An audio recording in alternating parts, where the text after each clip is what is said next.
Member भी हैं और विर्चुअल यूनिवर्सिटी गुजरावाला में स्टूडेंट भी हैं। भरपूर तालियों में इस्तकबाल कीजिएगा मोहतरमा नायाब कोकब साहिबा।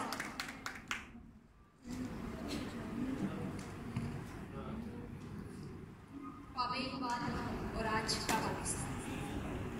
खुशबुओं का एक नगर आबाद होना चाहिए, इस निज़ाम जबर को बर्बाद होना चाहिए।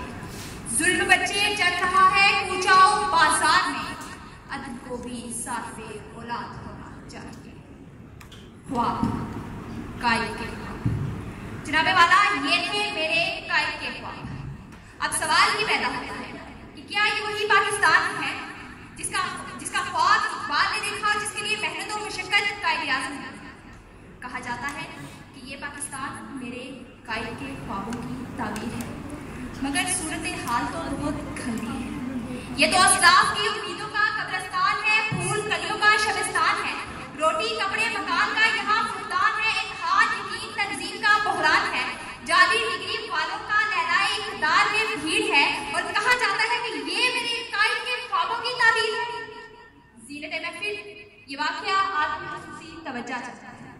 मुसलमानाने बरे सगीर का मसीहा हिंदुस्तान से पाकिस्तान सफर करता है और एक कॉलेज का दौरा करता है।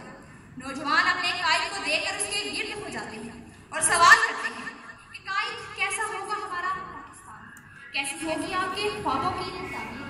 तो अजीम कायद जवाब में सवाल करते हैं कि आप में से कितनों के पास साइकिल्स हैं? बेशतर हाथ उठाते हैं।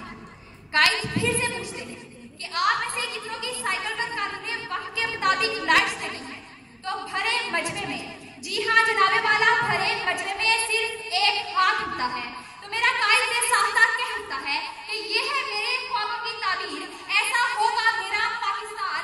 मगर अफसोस, सद अफसोस, अफसोस के मेरे कायद के मेज़ार के अहाते में महज 300 रुपए पर्ची के अवज़ बिक जाते हैं मेरे कायद के ख्वाब। भूख और अफलास से मारे मारे फिरते हैं मेरे कायद के ख्वाब। 14 अगस्त की अगली सुबह गली में बिखरे मिलते हैं मेरे कायद के ख्वाब। ज़ियारत में जला दिए गए मेरे कायद के ख्वाब, ज़ियारत में जला दिए गए मेरे कायद के ख्वाब। पेशावर शुहदा के खून में बहा दिए गए मेरे कायद के ख्वाब। कहाँ है रहबरे तरक्की और कमाल पाकिस्तान, कहाँ है साया खुदाई जलाल पाकिस्तान।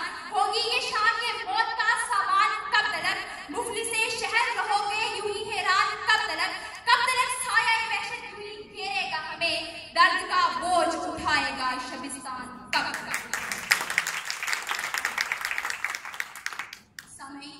मैं मायूस तो जरूर मगर नाउमीद बिल्कुल भी नहीं, क्योंकि मेरे कायद को अपने नौजवानों पर पूरा भरोसा था।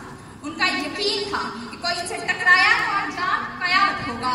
इकबाल का भी कहना था कि जरा नम हो तो ये मट्टी बड़ी जरखेज है साथ। आज के इस ऐवान में हमें अपनी यादाश्त पुख्ता करने की जरूरत है। हमें अपनी हिम्मत और जवाबमर्दी की तर्जें और तर्फें बदलने की जरूरत है। जब ये कौम इकबाल की सोच और कायद के ख्वाबों की ताबीर लेकर निकलेगी तो अक़वाम आलम में तहजीब इंसानी की अलग बरदार बन जाएगी।